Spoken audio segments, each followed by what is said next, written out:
जय हिंद दोस्तों, welcome in learning drops. और मैं समीर प्रजापति फिर से आपको कुछ और नया सिखाने के लिए। तो एक समय की बात है, एक बहुत ही अमीर राजा था और उस राजा ने यह घोषणा करवा दी कि एक प्रतियोगिता का आयोजन किया जाएगा जिसमें देश के कोने कोने से कलाकार एक चित्र बनाकर भेजेंगे और वह चित्र शांति को प्रदर्शित करता हुआ होना चाहिए।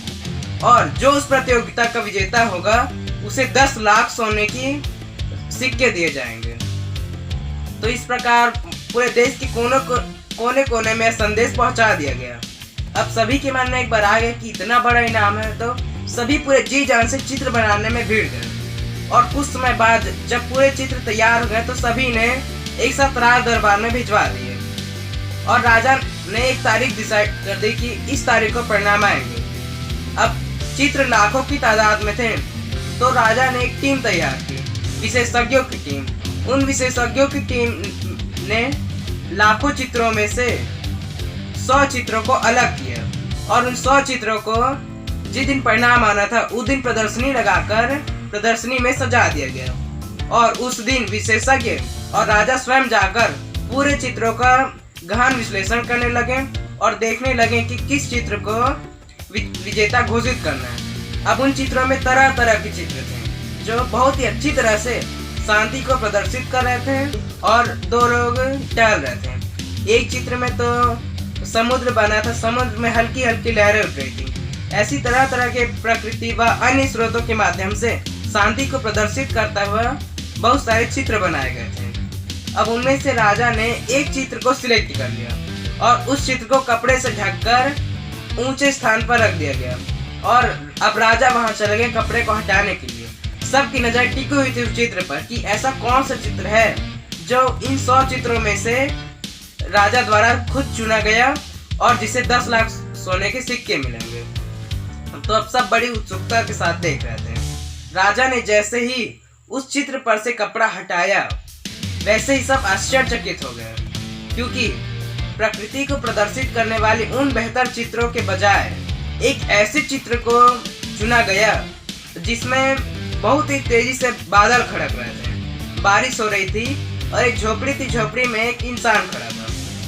तो अब सब विरोध करने लगे कि राजन, हमने तो इतने अच्छे चित्र बनाकर भेजे थे जिसमें हमने प्रकृति को दिखाया, प्रकृति के शांत वातावरण को दिखाया और शांति को भली भांति प्रदर्शित किया, लेकिन आपने एक ऐसे वायलेंस वाले चित्र को चुना है विजेता के रूप में। तो राजा ने कहा कि आप लगता है इस चित्र को ध्यान से देख नहीं रहे हैं, एक बार फिर से इसे ध्यान से देखने की कोशिश कीजिए। तो सभी ने बहुत ध्यान लगाकर उसे देखा, फिर भी लोगों को अभी भी कुछ नहीं दिखा। तो राजा ने कहा कि ध्यान से वो जो आदमी खड़े चित्र में उसे देखिए। बाहर बारिश हो रही है, बिजली तड़क रही है, कभी भी बिजली आकर उस झोपड़ी पर गिर सकती है, लेकिन वह आदमी घबरा नहीं रहा है, बल्कि उसके चेहरे पर हल्की सी मुस्कान ही है। इतनी बुरी परिस्थिति होने पर भी वह अंदर से खुश है, उसके चेहरे पर मुस्कुराहट है। यही असली शांति होती है।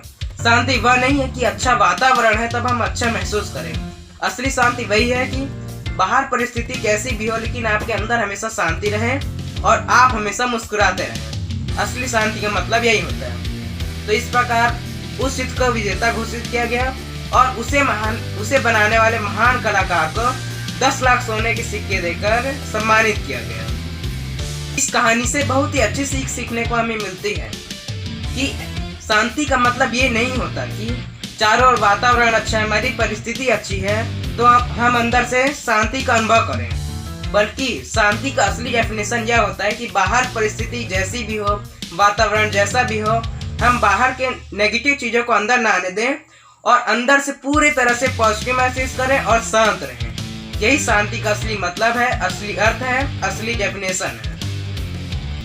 जैसे कि हम देखते हैं कि एक नाव समुद्र पर चलती रहती है, नाव के बाहर कितना भी ज्यादा पानी रहे नाव नहीं डूबती है, लेकिन वही धीरे धीरे करके एक छोटे से छेद से नाव में पानी घुसने लगे तो वही अंदर घुसा पानी नाव को डुबाता है, बाहर वाला पानी से नहीं डुबाता है। तो इसी प्रकार हमारी बाहर की परिस्थिति में कितनी भी नेगेटिविटी रहे उसको अंदर नहीं आने देना है, वो अंदर आ गई तो वही हमें ले डूबेगी।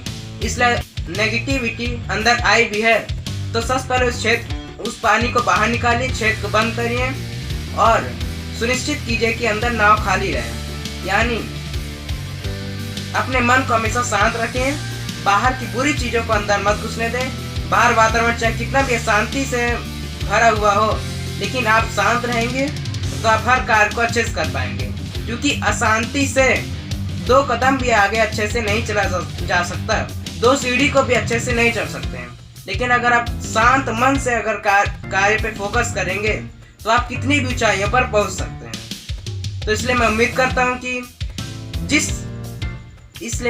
करता हूं कि जो बात बताने के लिए यह वीडियो मैं बना रहा हूं, वो बात आपको अच्छी तरह से समझ आ गई होगी और आप इस सीख को सिर्फ सुनेंगे ही नहीं बल्कि इसे अपने जीवन में भी लाएंगे और इससे मिलने वाले फायदे तो आपको ही मिलेंगे। तो इसलिए हमारे साथ बने रहिए, सीखते रहिए, क्योंकि सीखना बंद तो जीतना बंद। जय हिंद।